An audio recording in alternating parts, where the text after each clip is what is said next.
அனைவருக்கும் வணக்கம். சென்ற வகுப்பில் ஆனந்தரங்கர் நாட்குறிப்பை பற்றி படித்து வருகின்றோம்.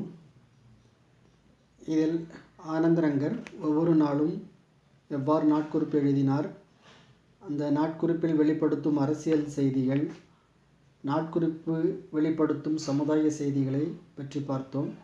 பக்கமெண் 120 பார்க்கலாம். அந்த காலத்தில் நடந்த செய்திகளை எல்லாம் முக்கியமானது முக்கியமில்லாதது என்று கூட கவனிக்காமல், ஒன்று தவறாமல் சித்திரகுப்தன் எழுதி வரும் பதிவை போல நல்ல பாஷையில் அன்றாடம் விஸ்தாரமாக எழுதி வைத்திருக்கிறார் ஆனந்தரங்கர் என்று வாவேசு ஐயர் அவர்கள் குறிப்பிட்டிருக்கின்றார். தொடர்ந்து வீடுகளில் திருடி வரும் கும்பல் ஒன்று பிடிப்பட்டது. அவர்கள் தலைமை திருடனை கடைத்தெருவில் தூக்கில் தொங்கவிட்டனர். ஏனைய இருவருக்கும் 2 காதுகளை அறுத்து 50 கசையடிகள் தரப்பட்டன. இது நீதி வழங்குதல், தண்டனை அளித்தல் முதலிய செய்திகள் இவருடைய நாட்குறிப்பில் இருந்து வந்துள்ளன.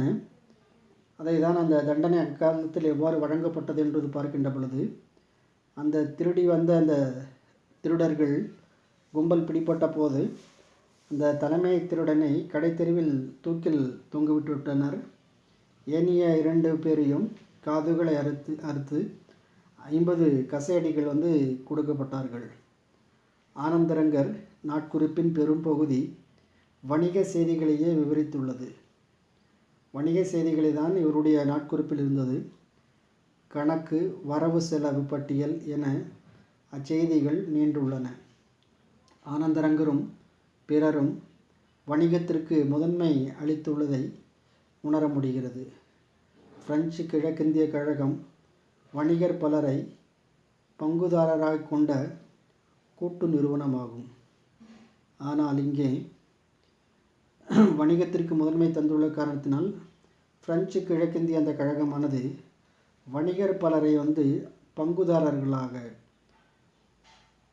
அந்த கூட்டு நிறுவனம் செய்துவிட்டது.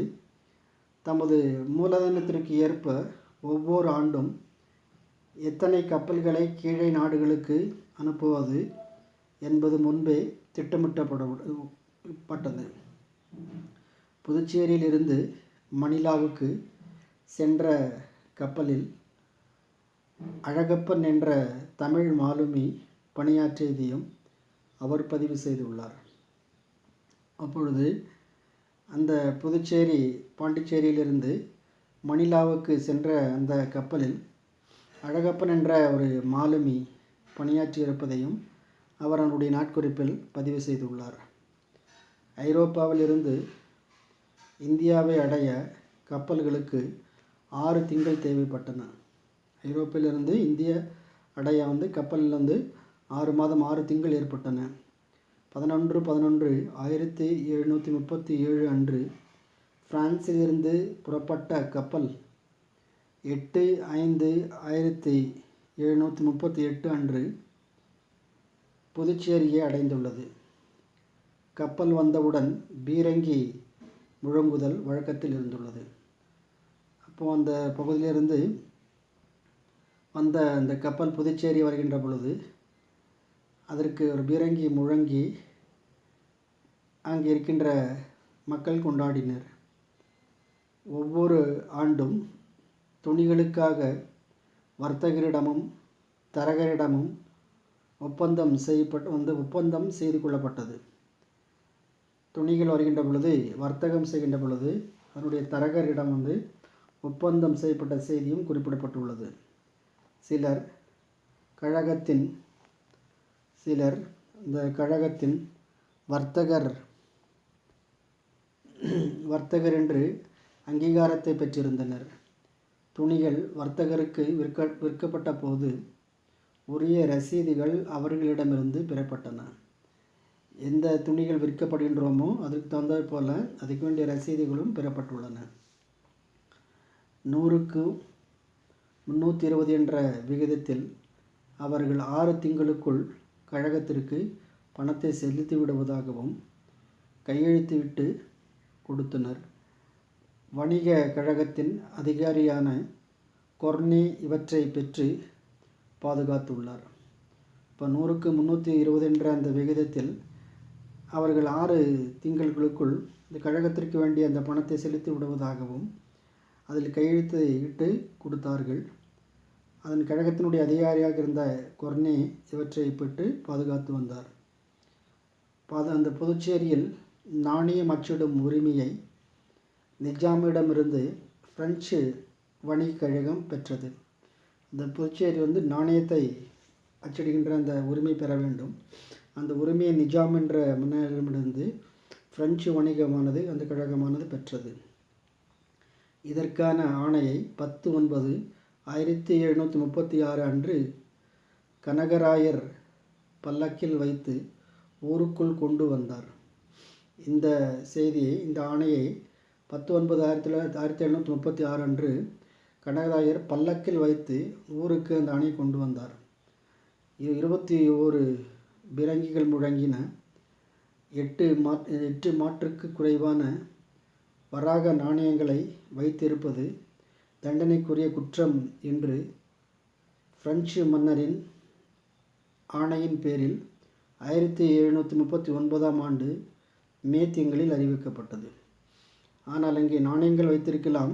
இதில் 8 மாற்றுக்கு குறைவான வராக நாணயங்களை வைத்திருப்பது, அவ்வாறு அந்த நாணயங்களை வைத்திருந்தால் அது தண்டனைக்குரியது என்ற சட்டமும் கொண்டு வரப்பட்டது.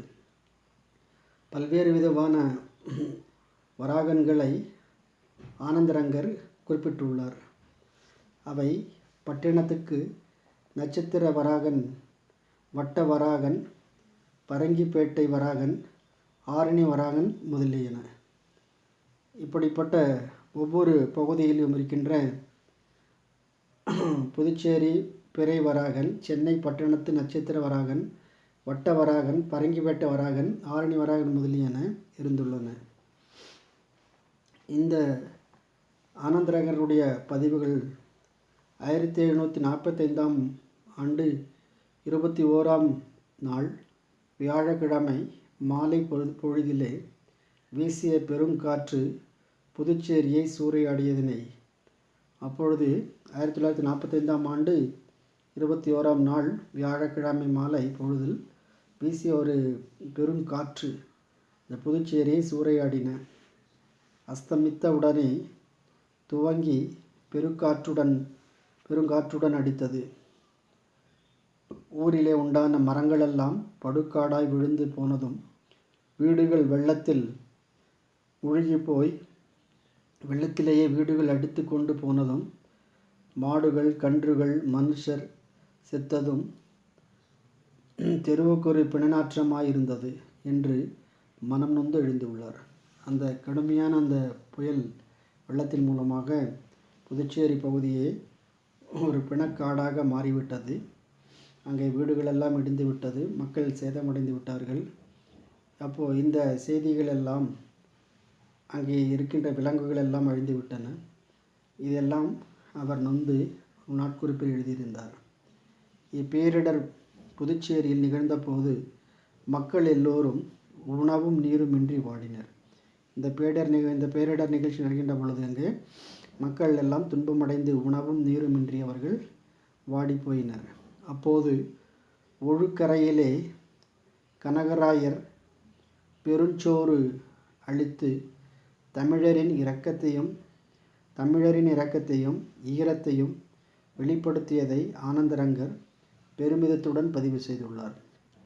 அவ்வாறு இருக்கின்ற அந்த சூழ்நிலையில் கனகராயர் பெருஞ்சோறு அளித்தார் என்ற அந்த செய்தியையும், அவர் மக்கள் மேல் வைக்கின்ற அந்த இரக்கத்தை பார்த்து அதை பெருமிதத்துடன் அவர் எழுதியிருந்தார். இங்கிலாந்திற்கும் பிரான்சிற்கும் இடையே போர் மூண்டதால், கப்பல் வணிகம் பெரிதும் தடைப்பட்டது. கப்பலினுடைய போக்குவரத்தானது தடை செய்யப்பட்டது. புதுச்சேரிக்கு கப்பல் வருகை 1745 ஆண்டு தடைப்பட்டு பெரும் பொருளாதார தட்டுப்பாடு தோன்றியது. இப்போ புதுச்சேரிக்கு வர வேண்டிய கப்பல் வராத அந்த காரணத்தினால் அங்கு பொருளாதார தட்டுப்பாடு ஏற்பட்டது. புதுச்சேரி வணிகம் முழுவதும் வீழ்ந்தது. இந்த வணிகம் நடைபெறாமல் போய்விட்டது. மக்கள் எல்லோரும் கப்பல் வருவதையே எதிர்பார்க்க தொடங்கினர். ஊழியர்களுக்கு ஊதியம் கொடுக்கக்கூட பணம் இல்லாமல் ஆளுநர் துன்பப்பட்டார். வியாபாரம் இல்லாத காரணத்தினால் ஊழியர்களுக்கு ஊதியம் தராமல் ஆளுநர் துன்பப்பட்டிருந்தார். இந்நிலையில் 8/6/1746 நாள் அங்கே லெபுர்தொனேவின் 9 கப்பல்கள் புதுவைக்கு வந்தன. அப்போது அந்த லெபுர்தொனேவிலிருந்து 9 கப்பல்கள் புதுச்சேரிக்கு வந்தன. இது பற்றி ஆனந்தரங்கர் கப்பல்கள் வருகின்ற செய்தியை கேட்டதும் நஷ்டப்பட்ட திரவியம் மீண்டும் கிடைத்தாற் போலவும், மரணமுற்ற உறவினர்கள் உயிர் பெற்று எழுந்து வந்தது போலவும், நீண்ட நாள் தவமிருந்து புத்திர பாக்கியம் கிட்டினார் போலவும், தேவாமிர்தத்தை சுவைத்தது போலவும் மக்கள் சந்தோஷமாக அதை காகிதத்தில் எழுத முடியாது என்று நாட்குறிப்பில் பதிவு செய்யப்பட்டுள்ளார். அத்தனை காலம் கப்பல்கள் வராதென்ற காரணத்தினால் முடங்கி போயிருந்த அந்த புதுச்சேரியானது இப்பொழுது அந்த கப்பல்கள் எல்லாம் வந்த காரணத்தினால், அந்த 9 கப்பல்கள் வந்துவிட்ட காரணத்தினால் மீண்டும் ஒரு வாழ்க்கை கிடைத்து விட்டது என்று அவர் மன மகிழ்ச்சியோடு இருந்தார்கள். தேவாமிர்தத்தை சுவைப்பதைப் போலவும் மக்கள் சந்தோஷமாக இருந்தார்கள்.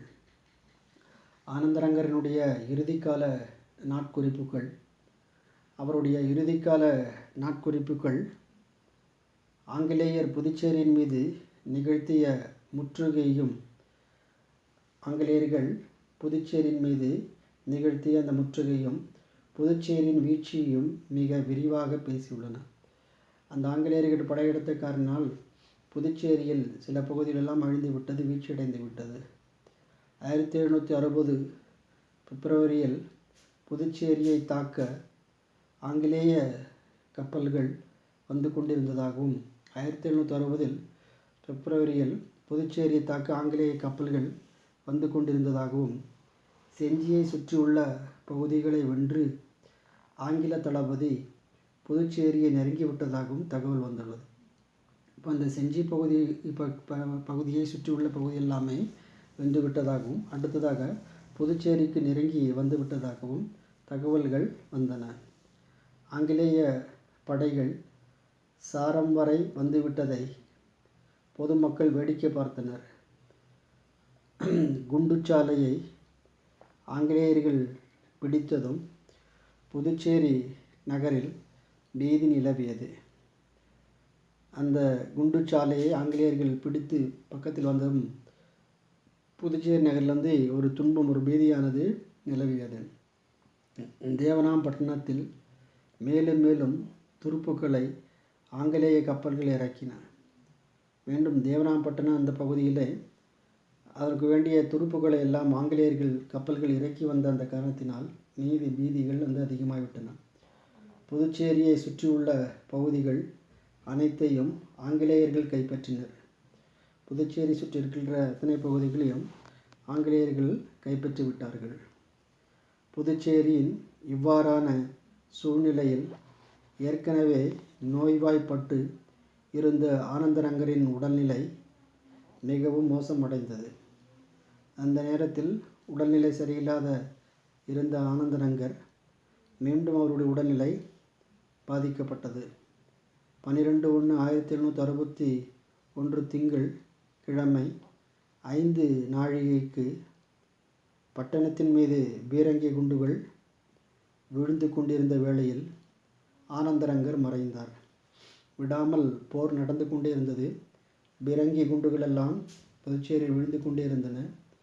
அந்த பகுதியில் அந்த வேளையில் ஆனந்தரங்கர் மறைந்தார். 1736ஆம் ஆண்டு செப்டம்பர் 6ஆம் நாள் தொடங்கி ஏறத்தாழ 25 ஆண்டுகால தென்னிந்திய வரலாற்றை பதிவு செய்த ஆனந்தரங்கரின் நாட்குறிப்பு 1761ஆம் ஆண்டு ஜனவரி 11ஆம் நாளோடு முடிந்துவிட்டது. புதுச்சேரியின் முற்றுகை பற்றிய விடிவினை கூறாமலேயே நாட்குறிப்பு முடிந்துவிட்டது. அதற்கு முன்னாலேயே அவர் இறந்து விட்டார்.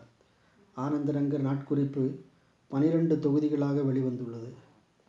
இது வெளிப்படுத்தும் விரிவான செய்திகளை வரலாற்றறிஞர்கள் தம் குறிப்புகளின் துணையோடு கண்டறிய முடியும். பல வரலாற்று குறிப்புகள் இருக்கின்றது. அதனுடைய துணையோடு அதை அறிய முடிகின்றது. இப்பகுதியில் இந்த புதுச்சேரியின் ஆளுநராக லெரி இருந்த காலத்தில் புதுச்சேரியின் இராணுவ அரசியல் செய்திகளை முகலாயருக்கும் ஆங்கிலேயருக்கும் கூறுவதாக ஆனந்தரங்கர் மீது பழி சுமத்தப்பட்டது. அப்போது ஆளுநரிடம் ஆனந்தரங்கர், இப்பட்டணத்தில் உம்முடைய அதிகாரம்தான் இறுதியானது. அநீதியாகவும் உண்மைக்கு மாறாகவும் நடக்க நீர் விரும்பினால் உம்மை தடுக்கும் அதிகாரம் ஒருவருக்கும் இல்லை. ஆகவே என்னை காவலில் போட விரும்பினால் உடனே செய்யலாம், பிற தண்டனையும் வழங்கலாம். 2 சல்லிக்கூட நான் செலுத்த மாட்டேன், சிறையில் அடைத்து விடுவீர் என பயந்து 1 வாரத்தில் பணம் தருவேன் என்று நீர் கருத வேண்டாம் என்ற செய்திகள் அங்கே கூறப்பட்டுள்ளது. எவ்வளவு தைரியமாக இருந்தார் என்ற செய்தி இதன் மூலமாக தெரிகின்றது. ஆனந்தரங்கர் பற்றினுடைய நூல்கள் ஆனந்தரங்கன், கோவை தியாகராய தேசிகர், ஆனந்தரங்கன் பிள்ளைத்தமிழ், புலவரேறு அரிமதி தென்னகன், வானம் வசப்படும் பிரபஞ்சன். இந்த நூல்களெல்லாம் வாங்கி படிக்கின்ற பொழுது எவ்வாறு வாழ்ந்தார், அவருடைய அந்த நாட்குறிப்புகள் எப்படி இருந்தது என்ற செய்தியெல்லாம் இதன் மூலமாக நாம் தெரிந்து கொள்ளலாம். நீங்கள் இந்த பகுதியில் இருக்கின்ற வினாக்களை எல்லாம் படித்து உங்களுடைய வகுப்பேட்டில் எழுத வேண்டும். நன்றி, வணக்கம்.